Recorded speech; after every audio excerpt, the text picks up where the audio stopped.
ಇವತ್ತಿನ ವಾರ ಭವಿಷ್ಯದಲ್ಲಿ ಸಾಕಷ್ಟು ವಿಶೇಷವಾದ ಮಾಹಿತಿ ನಿಮಗೋಸ್ಕರ ಕಾಯ್ತಾ ಇದೆ. ಇಡೀ ವಾರದ 12 ರಾಶಿಗಳ ಫಲಾಫಲ ಏನು ಅನ್ನೋದರ ಬಗ್ಗೆ ಇವತ್ತಿನ ವಿಶೇಷ ಕಾರ್ಯಕ್ರಮದಲ್ಲಿ ನೀವು ತಿಳ್ಕೋಬಹುದು. ಅದು ಅಲ್ಲದೆ ನೇರವಾಗಿ ಕಾರ್ಯಕ್ರಮಕ್ಕೆ ಕರೆ ಮಾಡಿ ನಿಮ್ಮ ಪ್ರಶ್ನೆಗಳಿಗೆ, ಜಾತಕದಲ್ಲಿನ ಸಮಸ್ಯೆಗಳಿಗೆ ನೀವು ಪರಿಹಾರ ಮಾರ್ಗಗಳನ್ನು ಕೂಡ ಈ ಕಾರ್ಯಕ್ರಮದ ಮುಖಾಂತರ ಕಂಡುಕೋಬಹುದು. ಹಾಗಾದ್ರೆ ಇನ್ಯಾಕ್ ತಡ, ಕಾರ್ಯಕ್ರಮ ಆರಂಭ ಮಾಡೋಣ. ಈ ಎಲ್ಲಾ ವಿಶೇಷವಾದ ಮಾಹಿತಿಯನ್ನ ನಿಮಗೆ ತಿಳಿಸ್ಕೊಡೋದಕ್ಕೆ ನಮ್ಮ ಜೊತೆ ಇದ್ದಾರೆ ಖ್ಯಾತ ಜ್ಯೋತಿಷಿಗಳಾದಂತಹ ಶ್ರೀಕಂಠ ಶಾಸ್ತ್ರಿಗಳು. ಶಾಸ್ತ್ರಿಗಳೇ ನಮಸ್ತೆ, ಕಾರ್ಯಕ್ರಮಕ್ಕೆ ಸ್ವಾಗತ. ನಮಸ್ಕಾರಗಳು ಶಾಸ್ತ್ರಿಗಳೇ. ಈ ವಾರ ಭವಿಷ್ಯ ಕಾರ್ಯಕ್ರಮ ಇದೆಯಲ್ಲ, ಪ್ರತಿ ವಾರ ಒಂದೊಳ್ಳೆ ಮಾತಿನೊಂದಿಗೆ ನೀವು ಆರಂಭ ಮಾಡ್ತೀರಿ. ಹಾಗಾಗಿ ಈ ವಾರ ಯಾವ ಮಾತನ್ನ ನಮ್ಮ ವೀಕ್ಷಕರಿಗೆ ತಿಳಿಸ್ಕೊಡ್ತಾ ಇದ್ದೀರಾ? ಖಂಡಿತ ನೋಡೋಣ.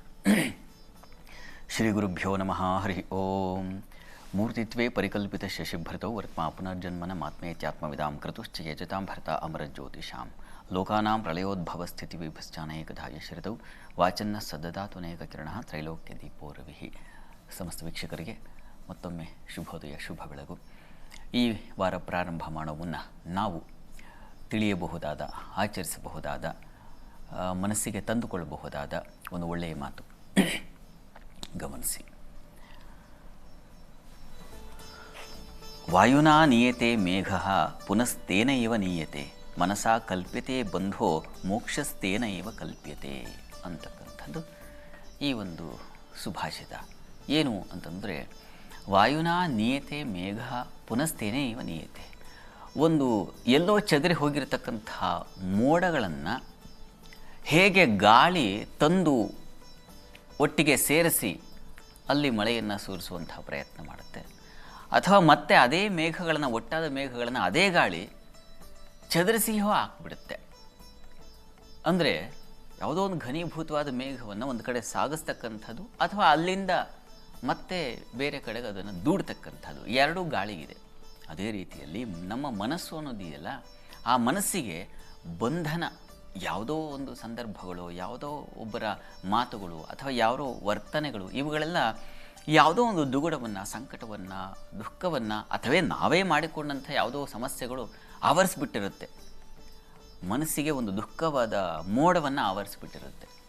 ಅದು ಮನಸ್ಸೇ ನಿರ್ಮಾಣ ಮಾಡಿಕೊಂಡಂಥ ಒಂದು ದುಗುಡ. ಅದನ್ನು ಬಿಡುಗಡೆ ಮಾಡೋದು ಹೇಗಪ್ಪ ಅಂತಂದರೆ, ಮನಸ್ಸೇ ಅದನ್ನು ದೂಡಬೇಕು ಗಾಳಿ ಉಪಾದಿಯಲ್ಲಿ ಅಂತ. ಮೋಡಕ್ಕಾದರೂ ಗಾಳಿ ಆಸರೆ ಇದೆ, ಮನಸ್ಸಿಗೆ ಯಾವ ಗಾಳಿ ಬೇಕು?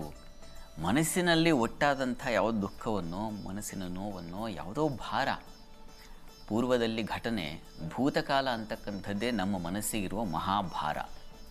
ಅದನ್ನು ನಾವು ಚದುರಿಸಬೇಕು. ಯಾವ ಗಾಳಿಯಿಂದ ಅಂತಂದರೆ, ನಾವು ಬೇರೆಯ ಚಟುವಟಿಕೆಗಳ ಕಡೆಗೆ ತಿರುಗುವ ಗಾಳಿಯಿಂದ. ಉದಾಹರಣೆಗೆ ಒಂದು ಸಂಗೀತ ಕೇಳುವಂಥದ್ದು, ಅದೇ ನಮ್ಮ ಪಾಲಿಗೆ ಮನಸ್ಸಿನ ಆ ದುಗುಡವನ್ನು ದೂಡ್ತಕ್ಕಂಥ ಗಾಳಿಯಾಗಿರುತ್ತೆ, ಮಹಾಸಾಧನವಾಗಿರುತ್ತೆ. ಅಥವಾ ಇನ್ಯಾವುದೋ ಒಂದು ಅಧ್ಯಯನ ಆಗಬಹುದು, ಅಥವಾ ಇನ್ಯಾವುದೋ ಒಂದು ಸ್ನೇಹಿತರ ಸಂಘ, ಅದರಿಂದ ನಮ್ಮ ಮನಸ್ಸಿಗೆ ಆಗಿರ್ತಕ್ಕಂಥ ನೋವು, ದುಗುಡ. ಕೆಲವರಿಗೆ ಮನರಂಜನೆ, ಹೀಗೆ ಅನೇಕ ಇದ್ದಾವೆ. ಮನಸ್ಸಿಗೆ ಗೊತ್ತಿರುತ್ತೆ ಯಾವುದನ್ನು ಆಶ್ರಯಿಸಿದರೆ ಈ ದುಃಖ ನಿವಾರಣೆ ಆಗುತ್ತೆ ಅಂತ ನಮಗೆ ಚೆನ್ನಾಗಿ ಗೊತ್ತಿರುತ್ತೆ. ಅವುಗಳ ಕಡೆಗೆ ಹೆಚ್ಚಿನ ಗಮನ ಹರಿಸಿದ್ರೆ ಬಹುಶಃ ಮನಸ್ಸಿಗೆ ಕವಿದಂತಹ ದುಃಖದ ಮೋಡ ಅಂತಕ್ಕಂಥದ್ದು ಚದರಿ ಹೋಗುತ್ತೆ. ಮನಸ್ಸಿಗೆ ದುಃಖವನ್ನು ತಂದುಕೊಳ್ಳೋದು ಗೊತ್ತು, ಯಾಕೆಂದರೆ ಯಾವುದನ್ನು ಅಪೇಕ್ಷೆ ಪಡ್ತೀವೋ ಅದರಿಂದಲೇ ನಮಗೆ ದುಃಖ ಬರುತ್ತೆ.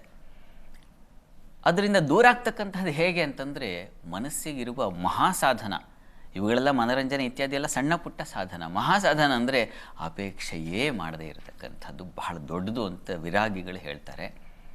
ಅದು ಬಹಳ ಕಷ್ಟ. ಅದನ್ನು ತಂದುಕೊಂಡ್ರೆ ಆನಂದದ ಆ ಮಹಾಸಾಗರದಲ್ಲಿ ನಾವು ಬಹುಶಃ ಮುಳುಗಲ್ಲ, ಸುಖವಾಗಿ ತೇಲ್ತೀವಿ ಅಂತ ಅನಿಸುತ್ತೆ. ಪ್ರಯತ್ನ ಮಾಡಬೇಕು.